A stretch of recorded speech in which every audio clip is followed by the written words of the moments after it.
அடுத்து பிரதாயினி அப்படின்ற ஒரு ஐடியிலேருந்து என்ன தம்பி காதல்லையே நிற்கிறீங்க அப்படின்னு சொல்லிட்டு ஏதோ மாதிரி சொல்கிறாங்க. அதாங்க only love can change the world. காதல் அப்படிங்கிற விஷயம் ரொம்ப ரொம்ப முக்கியம் இல்லையா? காதல் அப்படிங்கிற சில பேருக்கு நான் எப்போவுமே சொல்லுவேன், 50-60 வயசில் இருக்கிறவங்களுக்கு லவ் பெருசாக தெரியாது, யங்ஸ்டர்ஸுக்கு தான் காதல் பெருசாக தெரியும்.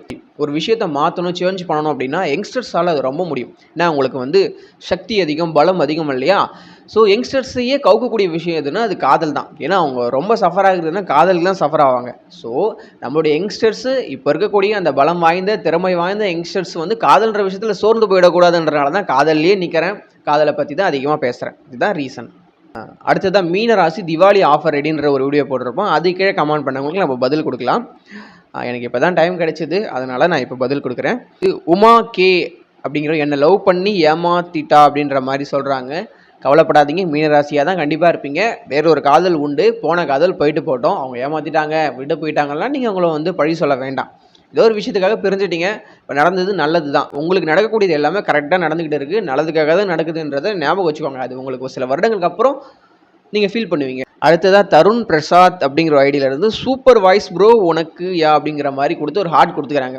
ஏங்க நீங்கள் வேறு ஒரு வாரமாக த்ரோட் இன்ஃபெக்ஷன் ஆகி பேசவே முடியல, குரலே வரல, தொண்டையெல்லாம் புண்ணாக போய் கிடக்கு, சூப்பர் வாய்ஸே வரல. இப்போ நான் உங்கள்கிட்ட பேசிகிட்டே இருக்கும்போது என் தொண்டெல்லாம் வலிக்குது, ரொம்ப பெயினாக இருக்குது. வேறு வழி இல்லை, உங்களுக்கு நான் பதில் கொடுக்கணும்னு நினச்சி தான் கொடுத்துக்கிட்டு இருக்கேன். சிவியராக எனக்கு த்ரோட்டில் பெயின் இருந்துக்கிட்டே இருக்குது. அந்தளவுக்கு வாய்ஸ் நல்லா இருக்கான்றது தெரியல, மைக்கில் ஏதோ ப்ராப்ளமாக இருக்கும். அதனால தான் என்னுடைய கரகர வாய்ஸும் ரொம்ப நல்லா கேட்குதுன்னு நான் நினைக்கிறேன். எனிவே ரொம்ப தேங்க்ஸ். கிரேசி லிவிங் அப்படிங்கிற ஒரு ஐடியிலேருந்து 17 years of my love marriage life spoiled. Already I am having no child, no husband separated from me. இன்னும் என்னெல்லாம் நடக்குமோ ஃப்யூச்சரை நினச்சா பயமாக இருக்குன்னு சொல்கிறாங்க. தயவு செய்து பயப்பட வேண்டாம். நீங்கள் மீனராசியாக தான் இருப்பீங்க. இன்னும் 1 வருஷம் பொறுத்துக்கோங்க, அதுக்கப்புறம் ஆட்டோமேட்டிக்காக நல்லது நடக்கும். தனியாக இருக்காங்கன்னு சொல்கிறீங்க, கண்டிப்பாக சேருவீங்க. சைல்டு இல்லை, நோ சைல்டு நவ், இப்போதைக்கு குழந்தை இல்லைன்னு சொல்கிறீங்க. கண்டிப்பாக நீங்கள் ஆசைப்பட்ட மாதிரி உங்களுக்கு பொம்பளை குழந்தையோ ஆம்பளை குழந்தையோ எந்த குழந்தை ஆசைப்படுறீங்களோ அது கண்டிப்பாக வந்துடும், கடவுள் கொடுத்துருவார். நீங்கள் தைரியமாக இருங்க. இன்னும் என்னென்னலாம் நடக்குமோன்னு பயமாக இருக்குன்னு நினைக்கிறீங்களா? இன்னும் என்னென்னலாம் நடக்குமோன்னு அதை நினச்சி கண்டிப்பாக சந்தோஷப்படுவீங்க. நீங்கள் என்னெல்லாம் எதிர்பார்க்குறீங்களோ அதெல்லாம் கண்டிப்பாக கடவுள் கொடுக்க தான் போகிறாரு. நீங்கள் இதுக்கெல்லாம் பயப்பட வேண்டாம். இப்போ இருக்க அந்த பயமான கலக்க கடந்து வந்துடுங்க. அது கிடைக்கிறதுக்கு இன்னும் ஒரு வருஷம் இருக்குது. 2026 முடிஞ்சதுன்னா ஆட்டோமேட்டிக்காக நல்லது நடக்கும். உங்கள் ஊரில் இருக்கிற ஒரு நல்ல அஸ்ட்ராலஜர்கிட்ட உங்கள் ஜாதகத்தை கொடுங்க. உங்களுடைய பிரச்சனைகளுக்கெல்லாம் அவர் நல்ல சொல்யூஷன் கொடுப்பாரு. தைரியமாக இருங்க, பயப்பட வேண்டாம். ஏன் பயப்படணும்? எதுக்கு பயப்படும்? அப்படி என்ன தப்பு பண்ணிட்டீங்க நீங்கள் சொல்லுங்கள்? நீங்கள் அடுத்தவங்களோட வாழ்க்கையை கெடுத்தீங்களா? இல்லை மற்றவங்க இந்த உலகத்தில் இருக்கிற யாருமே நல்லா இருக்கக்கூடாதுன்னு சொல்லிட்டு கடவுள்கிட்ட வேண்டிங்களா? அப்படி இல்லை. உங்களுக்கு ஒரு சாதாரண எல்லாரும் வாழக்கூடிய ஒரு சாதாரண வாழ்க்கை தான் நீங்கள் எதிர்பார்க்குறீங்க. இது ஒன்றும் பெரிய விஷயம் கிடையாது. பெருசாக நீங்கள் ஒன்றும் ஆசைப்படலை. இந்த சாதாரண வாழ்க்கையில் சில பிரச்சனைகள் தற்போது ஏற்பட்டிருக்கு. கண்டிப்பாக அது தீரும். தைரியமாக இருங்க, பயப்பட வேண்டாம். அடுத்து சபிதா கனகு அப்படிங்கிற ஒரு ஐடியிலேருந்து மிதுன லக்னம் மீனராசி சுக்கிர திசை மேரேஜ் நடக்குமா சார்னு கேட்டிருக்காங்க.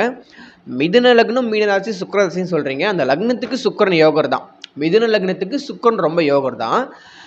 பட் அவர் எந்த பாவகத்தில் உட்காந்துருக்காருன்றதை பார்க்கணும். அவர் லக்னத்திலே உட்காந்துருக்காரா, இல்லைனா 12ஆம் வீட்டில் அவருடைய அந்த சொந்த வீட்டில் உட்காந்துருக்காரா, இல்லைனா 5ஆம் வீட்டில் துலாத்தில் உட்காந்துருக்காரான்னு பார்க்கணும். அது மட்டும் இல்லாமல் சுக்கிரனுடைய எந்த கிரகங்கள் சேர்ந்துருக்குன்னு பார்க்கணும். அவர் எந்த நட்சத்திர சாரத்தில் உட்காந்துருக்காருன்னு பார்க்கணும். சுபகிரகங்களோட பார்வையில் இருக்காரான்றதை பார்க்கணும். இப்போ நீங்கள் என்ன கேட்குறீங்கன்னா, சுக்கிர திசையில் மேரேஜ் நடக்குமானா அப்போ சுக்கிர திசை தான் உங்களுக்கு நடந்துக்கிட்டு இருக்குன்றது எனக்கு இன்டெரக்டாக புரிஞ்சிக்க முடியுது. சுக்கிர திசையில் கண்டிப்பாக மேரேஜ் நடக்கும். எல்லாருக்குமே சுக்கிரன்னா அவருடைய காரகத்துவத்தை அவர் கொடுக்காமல் இருக்க மாட்டார். அவர் நல்ல இடத்துல நல்ல பாவகத்தோட நல்ல விதமாக அமைஞ்சிட்டாருன்னா அது மட்டும் இல்லாமல் அவர் உங்களுக்கு யோகர். அவர் பஞ்சமாதிபதி இல்லை, மிதுன லக்னத்துக்கு 5 கூடியவர்ன்றதுனால அவர் மட்டும் ஒரு 5ஆம் இடம் இல்லை 9ஆம் இடம் இந்த மாதிரியான நல்ல நட்பு வீட்டில் உட்காந்து சுபகிரகங்களோட தொடர்புன்றாருன்னா கண்டிப்பாக மேரேஜ் நடக்கும். நல்ல ஒய்ஃப் வருவாங்க. ஏன்னா சுக்கிரன் தானே அந்த கலத்திர காரகன்னு சொல்கிறோம். 7ஆம் இடம் 7ஆம் அதிபதி அடுத்தபட்சமாக இருந்தாலும் காரகனையும் நம்ம சேர்த்துக்கணுன்றதுனால நல்ல ஒய்ஃப் இல்லை ஆணாக இருந்தால் நல்ல ஒய்ஃப், பெண்ணாக இருந்தால் நல்ல கணவன் அப்படிங்கிற மாதிரியான விஷயங்களை கண்டிப்பாக சுக்கிரன் கொடுப்பாங்க. சுக்கிரன் திசையில் கண்டிப்பாக மேரேஜ் ஆகும். நீங்கள் சுக்கிரன் சம்மந்தப்பட்ட கோவிலுக்கு போகிறது ரொம்ப நல்ல விஷயமா இருக்கும். ஏன்னா உங்களுக்கு சுக்கிர திசை நடக்குதுன்ற மாதிரி சொல்கிறீங்க. அந்த சுக்கிரன் சம்மந்தப்பட்ட கோவிலுக்கு போகிறது உங்களுக்கு இன்னும் கொஞ்சம் நல்ல பாசிட்டிவான மனநிலையை கண்டிப்பாக கொடுக்கும். இந்த கமெண்ட் எனக்கு ரொம்ப பிடிச்சிது. ஸ்ரீ அப்படிங்கிற ஒரு ஐடியிலேருந்து, அண்ணா நீ மட்டும் இல்லைன்னா என்றைக்கோ போயிருப்பேன், உங்கள் வேர்ட்ஸ் தான் இப்போது உயிரோடு வச்சுருக்க, ரொம்ப கஷ்டமாக இருக்கும்போது உங்கள் வீடியோ தான் பார்ப்பேன், தேங்க்யூ அண்ணா அப்படி சொல்லிட்டு 100% சொல்லிட்டு ஒரு ஹார்ட் மாதிரி கொடுத்துருக்காங்க. ஸ்ரீ உங்களுக்கு நான் என்ன சொல்கிறேன்னா ரொம்ப ரொம்ப நன்றி. நீங்கள் மட்டும் இல்லைன்னா நான் என்றைக்கோ போயிருப்பேன்ற அளவுக்கெல்லாம் சொல்லணும்லாம் இல்லை. கண்டிப்பாக நீங்கள் நல்லா இருப்பீங்க. உங்களுடைய பிரச்சனைகள் கண்டிப்பாக தீரும். உங்களுடைய ஃபேமிலி நல்லாயிருக்கும், உங்களுடைய ஹெல்த்து நல்லாயிருக்கும், உங்களுடைய கெரியர் நல்லாயிருக்கும், உங்களுடைய ஃப்யூச்சர் நல்லாயிருக்கும். என் வீடியோஸ் தொடர்ந்து பார்க்குறேன்னு சொல்கிறீங்க, ரொம்ப சந்தோஷம். தொடர்ந்து பாருங்கள். என்னுடைய வீடியோஸ்லாம் உங்களுக்கு ஆறுதல் கொடுக்குதுன்னா அதை விட ஒரு பெரிய விஷயத்தை என்னால் வந்து இந்த சொசைட்டியில் பண்ண முடியுமான்னு தெரியல. எனக்கு ரொம்ப சந்தோஷமாக இருக்குது நீங்கள் இப்படி கமெண்ட் பண்ணது. ஸ்ரீ உங்களுடைய பிரச்சனைகள் கண்டிப்பாக தீரும். நான் ப்ரே பண்ணிக்கிறேன். கூடிய சீக்கிரத்தில் நம்ம வந்து உங்களுடைய பர்சனல் ஆரோக்கியப்போ பார்க்குறோம். உங்களுடைய கொஷின் ஏதாவது இருந்தால் கண்டிப்பாக நீங்கள் வந்து அதில் கேட்கலாம். நம்ம அது ஆரம்பிக்கும் போது உங்களுக்கு நான் கண்டிப்பாக தெரியப்படுத்துகிறேன். ரொம்ப கஷ்டமாக இருக்கும்போது கடவுளையும் வேண்டுங்க. அந்த கஷ்டத்துலேருந்து உங்களால் கண்டிப்பாக மீண்டு எழுந்து வர முடியும்னு நான் சொல்லிக்கிறேன். ரொம்ப சந்தோஷம் நீங்கள் இந்த மாதிரி கமெண்ட் போட்டதுக்கு. Thanks a lot. ரொம்ப தேங்க்ஸ். அடுத்து ராக்லி, இந்த ஐடியெல்லாம் படிக்கவே என்னால் முடியல, ரொம்ப கஷ்டமாக இருக்குது. காட் பிளெஸ் யூ சொல்லியிருக்காங்க. நானும் உங்களுக்கு சொல்கிறேன், காட் பிளெஸ் யூ. உங்களுடைய குடும்பம் நல்லாயிருக்கும், நீங்களும் நல்லா இருப்பீங்க. நீங்கள் எந்த அர்த்தத்தில் சொல்கிறீங்கன்னு எனக்கு தெரியல. நம்மளுடைய சேனலில் இருக்க சப்ஸ்கிரைபர் எல்லாருமே நல்லா இருக்கணும், உங்கள் குடும்பம் எல்லோரும் நல்லா இருக்கணும், என்னுடைய சப்ஸ்கிரைபர் நல்லா இருக்கணும். இதுதான் நான் இந்த 3 விஷயத்தை மட்டும்தான் நான் வந்து மைண்டில் என்றைக்குமே வச்சுருக்கேன். இதுதான் நான் என்றைக்குமே சொல்லுவேன். மற்றவங்க எப்படி அப்படிங்கிறது எனக்கு தெரியாது. ஏன்னா அவங்களாம் எங்கே இருக்காங்கன்னு எனக்கு தெரியாது. என்னுடைய சப்ஸ்கிரைபர் நீங்கள் கமெண்ட் பண்ணுறீங்க, உங்களுக்கு ரிப்ளை பண்ண முடியுது. முகம் தெரியலனா கூட உங்களுடைய மனதுக்குள்ளே இருக்கக்கூடிய, உங்கள் மனதிலிருந்து வரக்கூடிய அந்த வார்த்தைக்கு என்னால் பதில் கொடுக்க முடியுதுன்றதுனால உங்களுக்கும் கடவுள் வந்து எப்போவுமே துணை இருப்பார். தேங்க்யூ. அடுத்ததாக AZP001 அப்படிங்கிற ஐடியிலேருந்து கமெண்ட் பண்ணியிருக்காங்க. 2023 எதுவுமே விளங்கலப்பா, worst phase of my life last 3 years of மீனம் அப்படின்னு சொல்லியிருக்காங்க. அப்போ நீங்கள் மீன ராசின்றது தெரியுது. 2023 எதுவுமே விளங்கலன்னு சொல்கிறீங்க. உண்மை தான். 7 சனி ஆரம்பிச்சுது. மீனராசிக்காரங்க நல்லா இல்லை, இப்போவும் நல்லா இல்லை.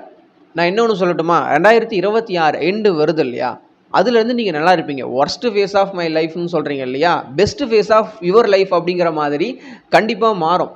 ஏன்னா உங்களுக்கு எதெல்லாம் வந்து கொடுக்காம தடை பண்ணி ஒரு கேட்டு போட்டு தடை பண்ணியிருந்தோம், அது எல்லாத்தையும் ரிலீஸ் பண்ணுவார் 2026 அப்புறம். நீங்கள் வந்து இப்போ இருக்கக்கூடிய இந்த நிலைமையை வச்சு ஜட்ஜ் பண்ணிடாதீங்க. நான் எப்போவுமே அடிக்கடி ஒரு விஷயத்த சொல்லுவேன், don't judge by the first part, wait the second part maybe better then you like அப்படிங்கிற மாதிரி நான் சொல்லுவேன். நீங்கள் முதல் பகுதியை வச்சு முடிவு பண்ணிடாதீங்க. உங்களுடைய வாழ்க்கையோட 2ஆம் பகுதி நீங்கள் நினச்சதை விட பெட்டராக கூட இருக்கும். இப்போதைக்கு நமக்கு நேரம் சரியில்லைன்றதுக்காக நம்ம வாழ்க்கை இப்படியே தான் இருக்கும்னு நினைக்கிறதுல எந்த வித அர்த்தமும் இல்லை. ஃபர்ஸ்ட் பார்ட்டை வச்சு என்றைக்குமே முடிவு பண்ணக்கூடாது. செகண்ட் பார்ட் கண்டிப்பாக நல்லா இருக்கும். ஃபர்ஸ்ட் பார்ட் நல்லா இல்லாதவங்களுக்கு செகண்ட் பார்ட் நல்லா இருந்தே ஆகணுங்கிறது ஒரு யூனிவர்சல் விதிங்கிறதுனால நீங்கள் இதை நினச்சி கவலைப்பட வேண்டாம், ஃபீல் பண்ண வேண்டாம், ரொம்ப சேட்லாம் ஆக வேண்டாம். அந்த அளவுக்குலாம் ஒன்றும் கிடையாது. கண்டிப்பாக உங்கள் வாழ்க்கை நல்லாயிருக்கும். 2023 நல்லா இல்லைன்னு சொல்கிறீங்க, 2026 அப்புறம் மீனராசிக்காரங்க எல்லாருமே நல்லா இருக்க போகிறீங்க.